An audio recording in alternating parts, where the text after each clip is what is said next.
Hello, जय हिंद साथियों, क्या हाल चाल।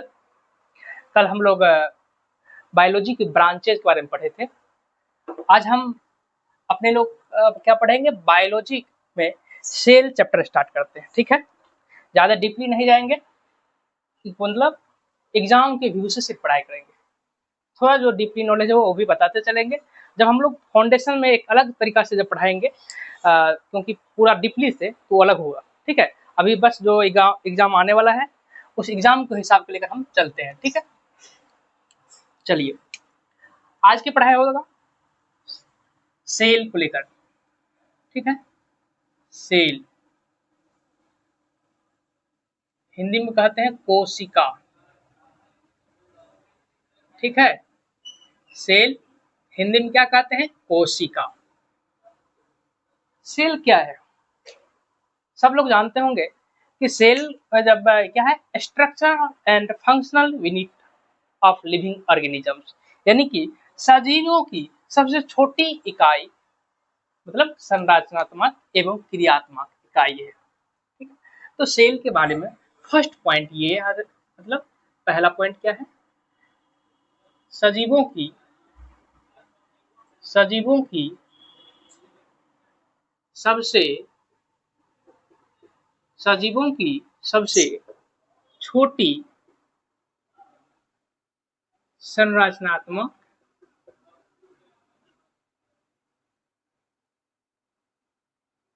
संरचनात्मक जिसको हम इंग्लिश में स्ट्रक्चरल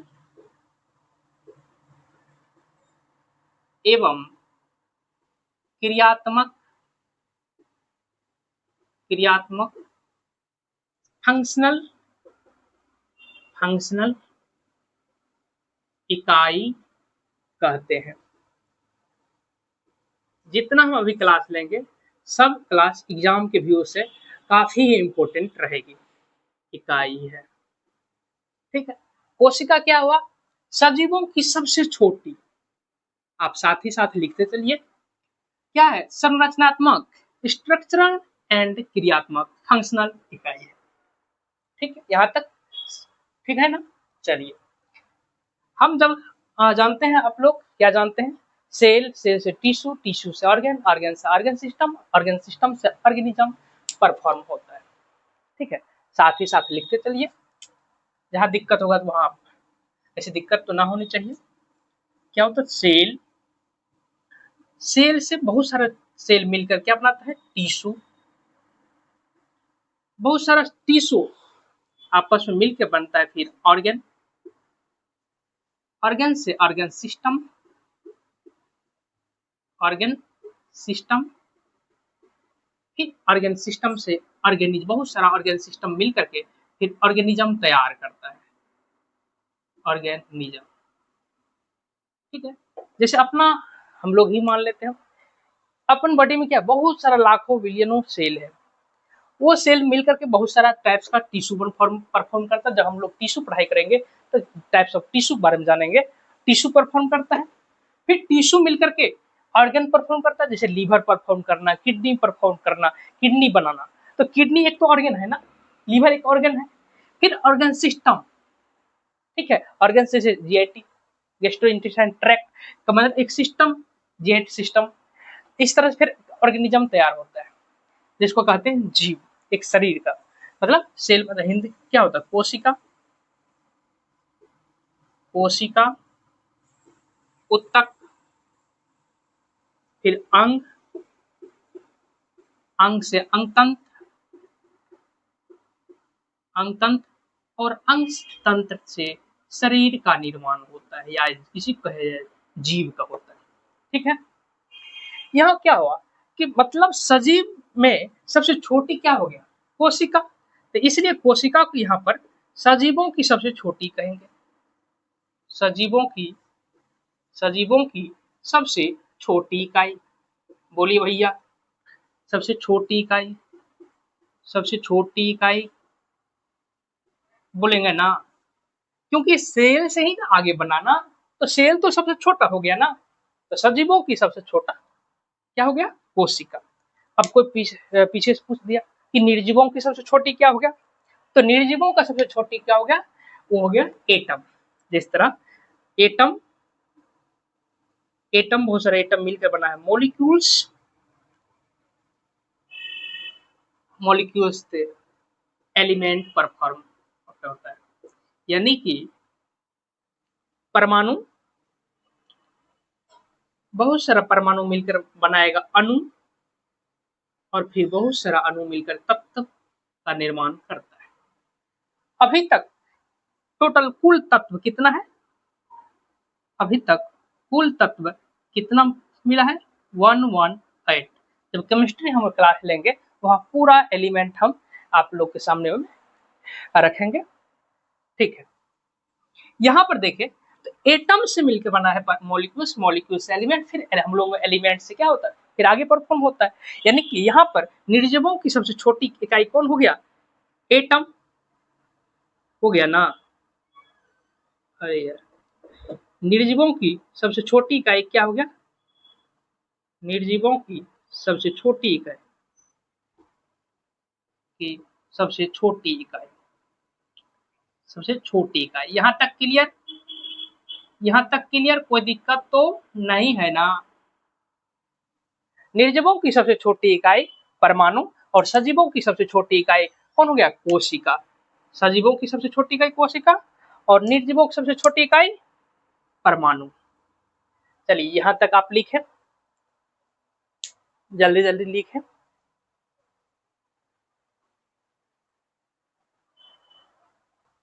चलिए यहाँ तक लिख लिया आप लोग, लिख लिए तो आगे बढ़े।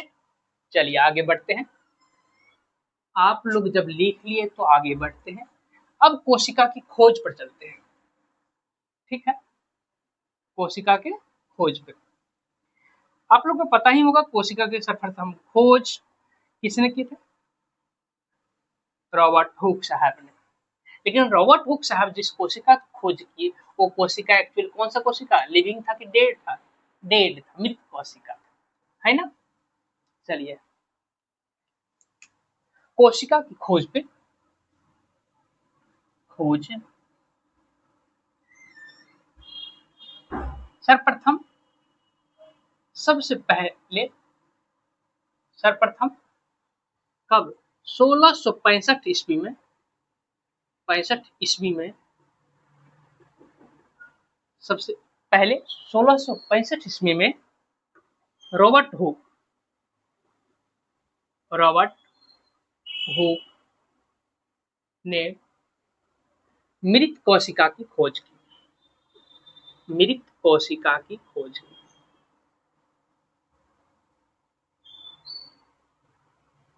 खोज की, ठीक है। सर्वप्रथम 1665 ईस्वी में रॉबर्ट हुक साहब ने मृत कोशिका की खोज की। आप अंडरलाइन कर लीजिए, 1665 ईस्वी में किसने, रॉबर्ट हुक ने। कौन सी कोशिका, मृत कोशिका। एक लाइन में 3 क्वेश्चन।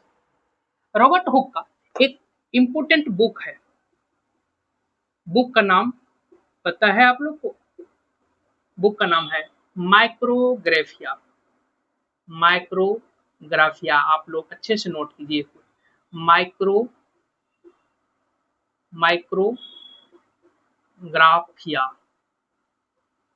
इस बुक में रॉबर्ट हुक के बुक का नाम है माइक्रोग्राफिया। इसी बुक में सर्वप्रथम सेल शब्द का प्रयोग रॉबर्ट हुक ने किया, सर्वप्रथम सेल शब्द का प्रयोग रॉबर्ट हुक ने किया। किस बुक में, तो माइक्रोग्राफिया में सेल शब्द, सेल शब्द का उपयोग, या फिर सेल शब्द का नाम लिया, ठीक है। सेल शब्द,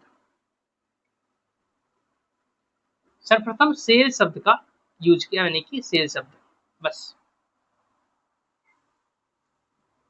सेल शब्द का नाम लिया, ठीक है। तो माइक्रोग्राफिया में सर्वप्रथम सेल शब्द का नाम लिया, यानी कि अगर कोई पूछेगा कि सेल शब्द का नाम कौन सा बुक में मिला, तो माइक्रोग्राफिया में। उसके बाद 1674 ईस्वी में एंटोनी वान एंटोनी वान लुएनहोइक, एंटोनी वान लुएनहोइक ने सजीव कोशिका की खोज की, सजीव कोशिका या जीवित कोशिका की, सजीव कोशिका की खोज की।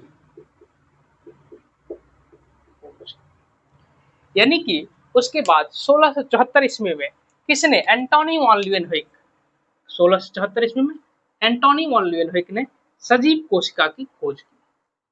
एंटोनी वान ल्यूएनहोइक ने मतलब घूमने जा रहे थे, तालाब के में कीचड़ पड़ा था, कीचड़ को हाथ में लिया और अपना से बनाया गया इसका मतलब अपना माइक्रोस्कोप बनाया था और अपने माइक्रोस्कोप से देखा तो उसमें बहुत सारा बैक्टीरिया प्रेजेंट था। उस वक्त उस बैक्टीरिया को बैक्टीरिया नहीं बोला एनिमल क्यूल। तो एंटोनी वान ल्यूएनहोइक ने जिस सजीव कोशिका की खोज की वो सजीव कोशिका का नाम क्या दिया, animal Kiul, animal Kiul. Actually उस सजीव कोशिका का नाम एनिमल क्यूल नाम दिया। ठीक है, बाद में इस एनिमल क्यूल जिसको मतलब एंटोनी वान ल्यूएनहोइक साहब ने एनिमल क्यूल कहते थे, बाद में पता चला मालूम चला कि एक्चुअली वो बैक्टीरिया है। तो बैक्टीरिया की खोज का श्रेय किसको जाता है, एंटोनी वान ल्यूएनहोइक को। और बैक्टीरिया की खोज के श्रेय जब एंटोनी वान ल्यूएनहोइक को जाता है, बैक्टीरिया के बारे में जब अध्ययन किए तो बैक्टीरियोलॉजी के जनक एंटोनी वान ल्यूएनहोइक और बैक्टीरियोलॉजी के जनक तो इसलिए माइक्रोबायोलॉजी के जनक एंटोनी वान ल्यूएनहोइक के जाता है। एंटोनी वान ल्यूएनहोइक के बारे में 4 पॉइंट याद रखना है। पहला, सजीव कोशिका खोज, एंटोनी वान ल्यूएनहोइक जिस सजीव कोशिका खोज किया उसका किस मतलब नाम क्या दिया था, एनिमल क्यूल, एनिमल क्यूल। ठीक है, उसके बाद बैक्टीरिया का खोज का श्रेय, बैक्टीरिया की खोज का श्रेय किसको जाता है, एंटोनी वान ल्यूएनहोइक को। दूसरा, जीवाणु विज्ञान या इसी कहते बैक्टीरियोलॉजी, जीवाणु विज्ञान के जनक, जीवाणु विज्ञान के जनक एंटोनी वान ल्यूएनहोइक। और फिर इस आगे माइक्रोबायोलॉजी के जनक कौन है, एंटोनी वान ल्यूएनहोइक। माइक्रोबायोलॉजी के जनक एंटोनी वान ल्यूएनहोइक। देखिए भैया, यहाँ से अगर क्वेश्चन आएगा तो इसमें से बन ही जाएगा। पहला क्वेश्चन 1674 में कौन, एंटोनी वान ल्यूएनहोइक। कौन सी कोशिका, सजीव कोशिका, नाम एनिमल क्यूल। बाद में बैक्टीरिया खोज, यानी जिस एनिमल क्यूल को मतलब उसने एनिमल क्यूल कहा वो बाद में बैक्टीरिया था। बैक्टीरिया, जीवाणु विज्ञान के जनक एंटोनी वान ल्यूएनहोइक, माइक्रोबायोलॉजी के जनक एंटोनी वान ल्यूएनहोइक। ठीक है, जल्दी जल्दी इसको लिखिए फिर आगे बढ़ते हैं, फटाफट लिखिए।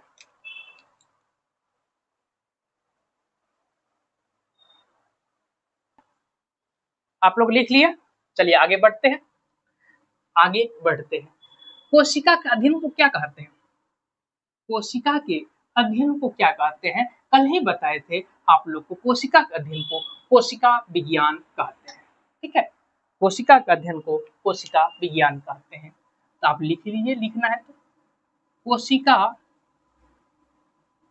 के अध्ययन को, कोशिका के अध्ययन को क्या कहते हैं, कोशिका विज्ञान कहते हैं। क्या कहते हैं, कोशिका विज्ञान कहते हैं। ठीक है, चलिए अब की पॉइंट लगाइए, की पॉइंट लगाइए। तो उसके लिए अगर कोशिका में से, कोशिका चैप्टर में से आएगा ये क्वेश्चन जो अभी लिख रहे हैं तो बहुत से नहीं बनेगा, बहुतों से नहीं बनेगा। कोशिका मतलब की कंसेप्ट लगाए, ठीक है, की कंसेप्ट लगाए, लिखे आधुनिक कोशिका विज्ञान के पिता, कोशिका विज्ञान के जनक। बहुतों से नहीं बनेगा, आधुनिक कोशिका विज्ञान के जनक। दूसरा, भारतीय, आप लोग थोड़ा ढूंढिए, माइंड पर जोर दीजिए, कोशिका विज्ञान के जनक।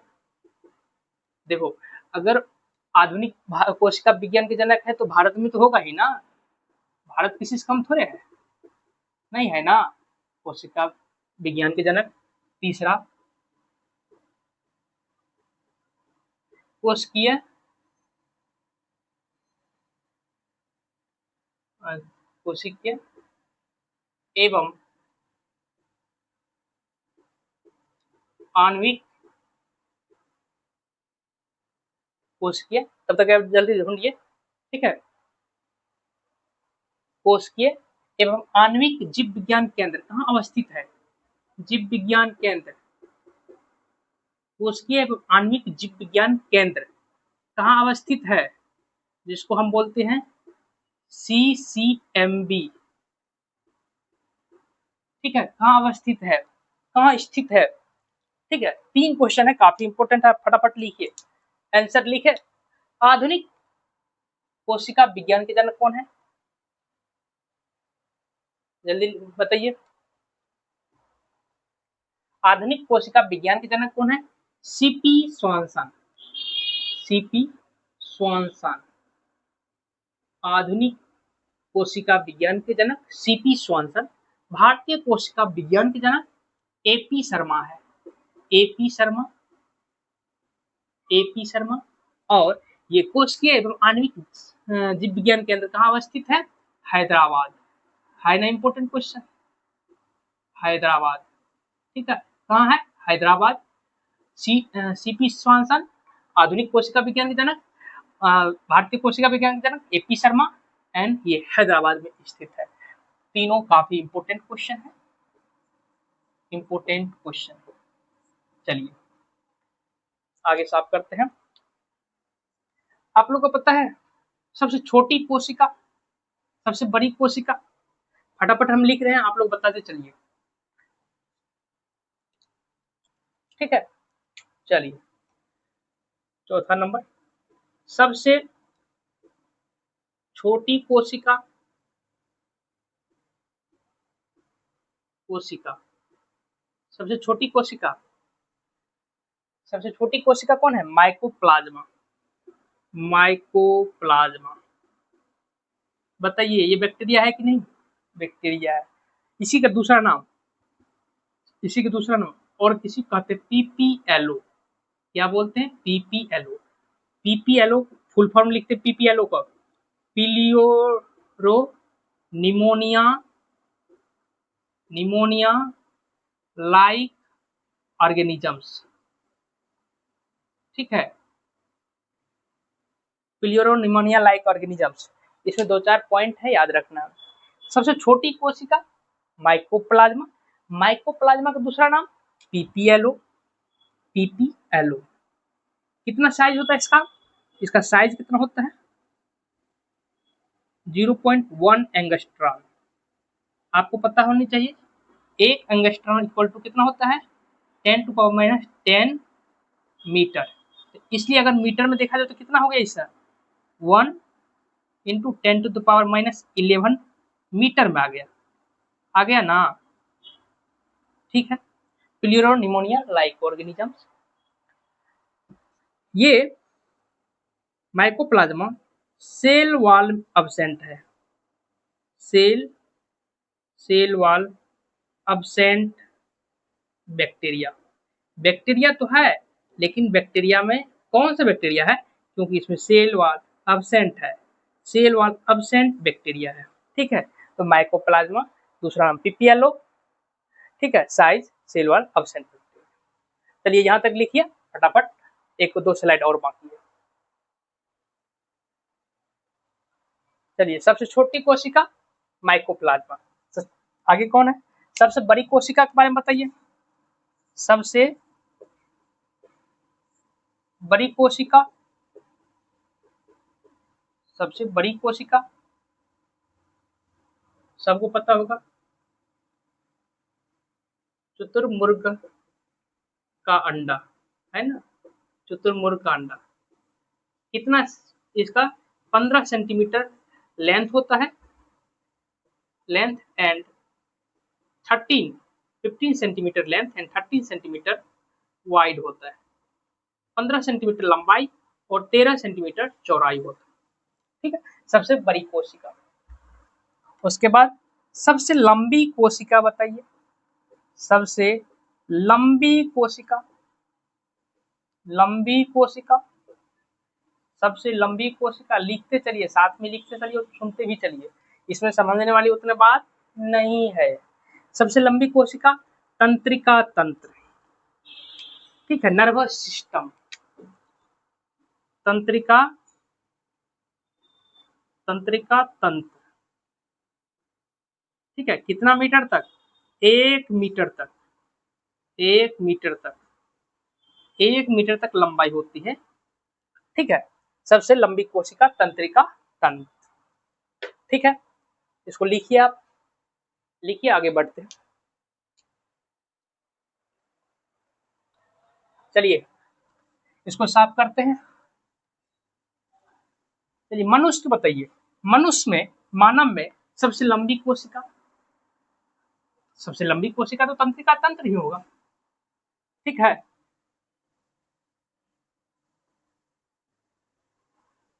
मनुष्य में सबसे लंबी कोशिका तंत्रिका तंत्र, सबसे बड़ी कोशिका अंडाणु, सबसे छोटी कोशिका शुक्राणु।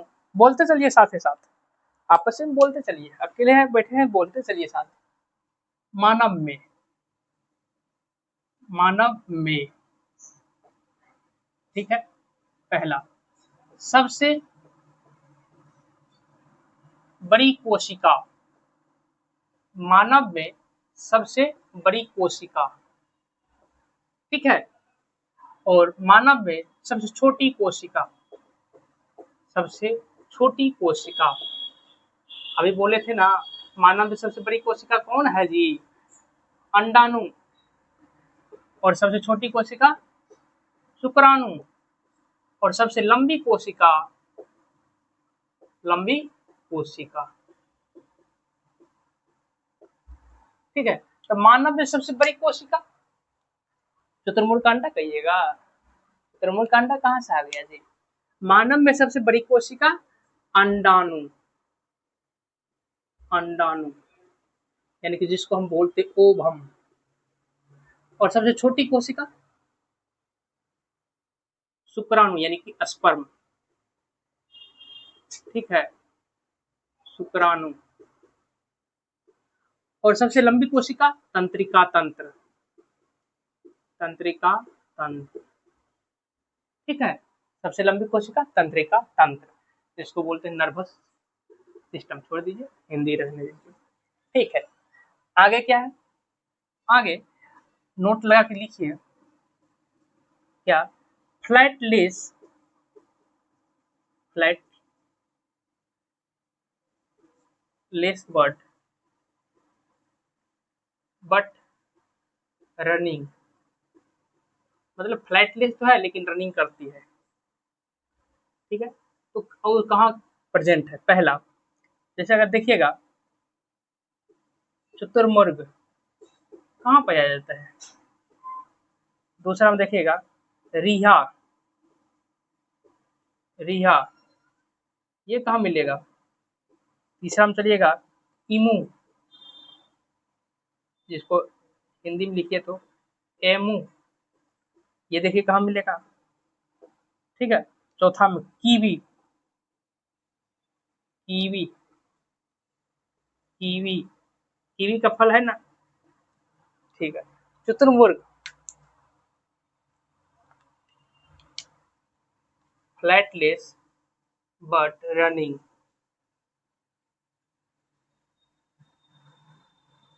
फ्लैटलेस बट रनिंग बट, ऐसे लिखिए तो बेहतर होगा, ऐसे लिखिए तो बेहतर होगा।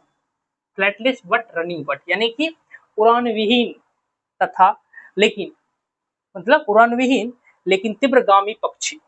तो शुतुरमुर्ग कहाँ प्रेजेंट है, कहाँ मतलब पाया जाता है? तो लिखिए अफ्रीका में मिलेगा। कहाँ मिलेगा? अफ्रीका में पाए जाने वाला, पाए जाने वाला, अफ्रीका में पाए जाने वाला। रिहा, रिहा का स्पेलिंग है RHEA, रिहा, रिहा कहाँ मिलेगा? रिहा कहाँ मिलेगा? कोई तो कह रहा मेरे घर के पड़ोसी में, तो रिहा, रिहा कहाँ मिलेगा? मतलब south America, south America. ईमू Australia, Australia, Australia. और कीवी न्यूजीलैंड, तो न्यूजीलैंड का नेशनल बर्ड, न्यूजीलैंड का नेशनल बर्ड कीवी है। तो कीवी के बारे में एक और लाइन लिख लीजिए, न्यूजीलैंड का नेशनल बर्ड कीवी है। न्यूजीलैंड का नेशनल बर्ड कीवी है, नेशनल बर्ड। ठीक है, अगर दिख नहीं रहा तो आप लिख लीजिए, दिख नहीं रहा तो आप लिख लीजिए न्यूजीलैंड का नेशनल बर्ड क्या है, कीवी है। ठीक है, बस इसको जल्दी जल्दी लिखिए, थोड़ा पॉइंट और बाकी है। चलिए साफ करें, साफ करें। चलिए आगे बढ़ते हैं, बिना देरी किए हुए आगे बढ़ते हैं। क्लास में सिर्फ बात पढ़ाई की, कोई फालतू बात इधर उधर की नहीं, है ना। चलिए, आप सिर्फ जिस गोल की तैयारी करें, जिस भी एग्जाम की तैयारी करें, सिर्फ उसी पे फोकस होनी चाहिए। उसी के आधार पर हम कंटेंट भी दे रहे हैं। थोड़ा कंटेंट उस एग्जाम से आगे पीछे हो सकता है, तो इसके लिए माफ कीजिएगा, क्योंकि हो सकता है कंटेंट, क्योंकि वेरियस एग्जामिनेशन के लिए तैयार कर रहे हैं। तो लगभग अगर बायो में आएगा तो इसी जो भी हम तैयार करके दे रहे हैं, लगभग मैक्सिमम क्वेश्चन इसी से मिलेगा। ठीक है, अब सब क्वेश्चन को तो नहीं कर सकते हैं, लगभग हम बोल। चलिए आगे लिखिए, एक पॉइंट है, सॉरी पॉइंट नहीं, वाक्य है, कथन है। समान संरचना, समान संरचना, समान कार्य, समान कार्य एवं समान उत्पत्ति वाले कोशिका के समूह को क्या कहते हैं? कोशिका के समूह को क्या कहते हैं? समूह को क्या कहते हैं? समान संरचना, समान कार्य एवं समान उत्पत्ति वाले कोशिका के समूह को क्या कहते हैं? थोड़ा माइंड को जोड़ दीजिए।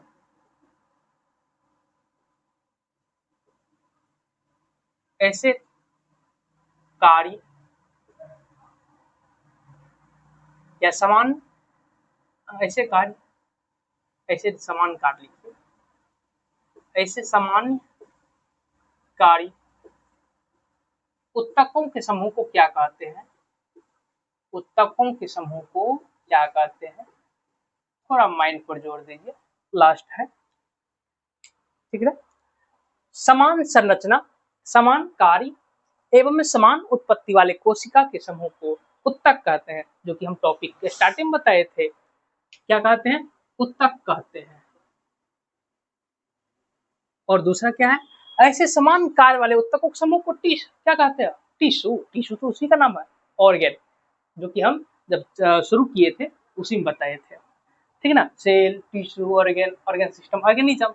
तो यहाँ जब उत्तकों आ गया, टिश्यू आ गया, तो टिश्यू का आगे क्या बनेगा? ऑर्गेन, बोलते हैं अंग। ठीक है, ऑर्गेन।